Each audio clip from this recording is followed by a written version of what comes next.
Budget మీద 3 రోజుల ప్రసంగం ఉంది. దయచేసి మంత్రులు సజెషన్ ఇవ్వండి, కరెక్ట్ చేయండి. నుంచి వచ్చిన వాడినే నేను గతంలో పెద్దల సభలో ఉన్నాను. పెద్దల సభ నుంచే మామూలు ఈ సభకు వచ్చే నేను శాసనసభకి. దయచేసి నాకు ఆ సిద్ధాంతం, ఆ పద్ధతులు, ఆ రూల్స్ నాకు కూడా తెలుసు. నేను చెప్పేది ఏంటంటే మిస్లీడ్ చేయకూడదనేటువంటి సందర్భంలో మాట్లాడుతున్నా. 4 నెలల పసికోన ఈ ప్రభుత్వం దీన్ని ఏ రకంగా మీరు ఈ రకంగా విమర్శిస్తారని అడుగుతున్నా. మీరు చెప్పండి, తప్పులేదు, కానీ ఇలా చెప్పకూడదు కదా. పథకాలు ఏవైతే సూపర్ 6 అనేటువంటిది పదే పదే వారు చెప్పారు. సూపర్ 6 పథకాలని ఏ రకంగా ఈ ప్రభుత్వం అమలు చేస్తుంది అనేటువంటి విషయంలో ఈ ప్రభుత్వానికి స్పష్టమైన అవగాహన ఉంది.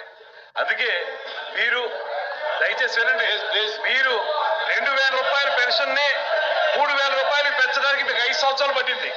ఇదే ప్రభుత్వం వచ్చిన అధికారంలోకి వచ్చిన 15 రోజుల్లో 3000 రూపాయలు 4000 రూపాయలకు పెంచినటువంటి ఘనత ఈ ప్రభుత్వానికి దక్కుతుంది. అంతేకాదు, మేము ఏప్రిల్ నెలలో ప్రకటించాం. ఏప్రిల్ నెలలో ప్రకటిస్తే మా ప్రభుత్వం లేదు. ఏప్రిల్, మే, జూన్ 3 నెలలకు కలిపి ఏదైతే ఒక్కొక్క 1000 రూపాయలు ఇవ్వాలో దాన్ని కూడా కలిపి జూలై నెలలో ఇచ్చినటువంటి పెన్షన్లే 7000 రూపాయలు ఇచ్చినటువంటి ఘనత ఈ ప్రభుత్వాన్ని.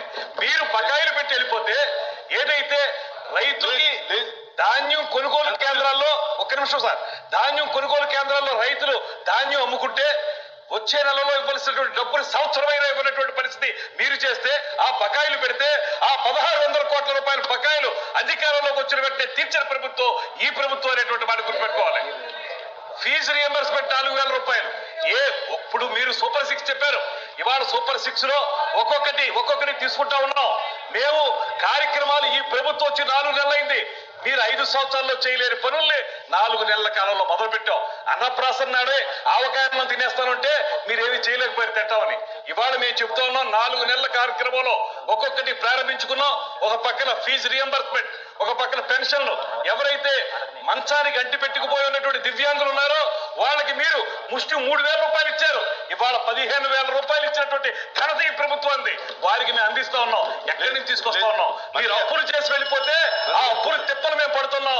దాంతో పాటు రైతులను ఒక పక్కన, యువతను మరో పక్కన, నిరుద్యోగులను మరో పక్కన, మీరందరికీ కావాల్సిన దీపం పథకం కార్యక్రమం, ఇవన్నీ చూసుకుంటే ఈ ప్రభుత్వాన్ని మెచ్చుకోవాల్సిన